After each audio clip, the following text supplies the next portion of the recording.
আপনারা চাইলে আমার মতো ছাদের উপরে হসকিতি করতে পারেন। এভাবে টপের উপরে দেখছেন, এভাবে আপনারা চাইলে আমার মতো আপনারা হসকিতি করতে পারেন ছাদের উপরে। এই দেখছেন শশা গাছ, শশাগুলো বাইরেতে আছে। এই যে শশা, অনেক বড় বড় শশা, অনেকগুলো ধরছে, কালকে ফাইরা লাইছি অনেকগুলো শশা, এখনো করা বাইরেতে আছে অনেক। চাইলে আপনারা আমার মতো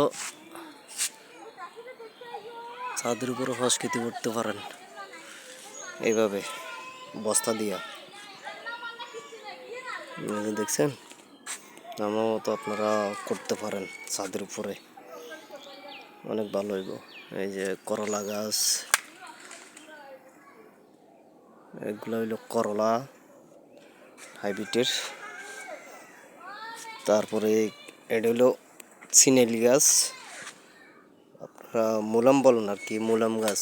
এই যে প্রত্যেকটা কানায় কানায় ধরছে সিনেল, প্রত্যেকটা কানায় কানায় সব সিনেল। এই যে আপনারা এইভাবে করতে পারেন আমার মতো। দেখছেন অনেকগুলো ধরছে, অনেক। এই যে তারপরে সসিন্দাও লাগাইতে পারেন এভাবে, অনেক ভালো হইব। এই যে দেখছেন অনেক বড় বড়, এই যে অনেক বড় বড়, এই যে অনেকগুলো।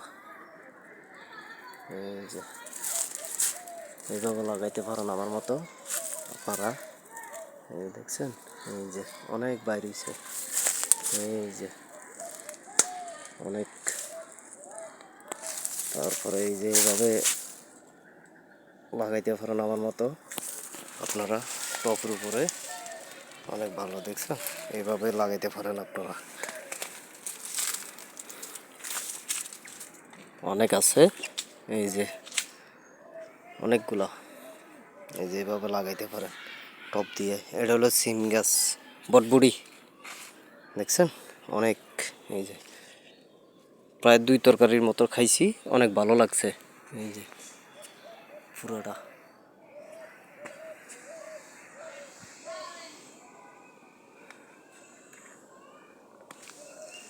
এখানে আরো আছে আপনার মরিচ গাছ, মরিচের চারা লাগাইছি। তারপরে মুলাম গাছ লাগাইছি আরো, এটা আম গাছের উপরে দিয়ে দেবো, অনেক ভালো লাগবে। তারপরে এদিকে আছে আরো অনেক, তারপরে পেঁপে গাছ আছে, বেগুন গাছ আছে, এই যে বেগুন। তারপরে এদিকে আছে মরিচ গাছ, এই যে মরিচ গাছ অনেক বড় হয়েছে, দেখছেন অনেক বড় মরিচ গাছ। এটা মরি গেছে, পরে পানি টানি দিয়ে এটিয়া দিয়া করছি, আর অনেক ভালো হয়েছে। তারপরে এটা হলো হটকা মরিচ গাছ, হটকা মরিচ। এই যে টমেটো গাছ, মরিচ গাছ অনেক লাগাইছি। এই যে এগুলো হলো বেগুন, তাল বেগুন। এভাবে লাগাইতে পারেন আমার মতো করে, অনেক ভালো।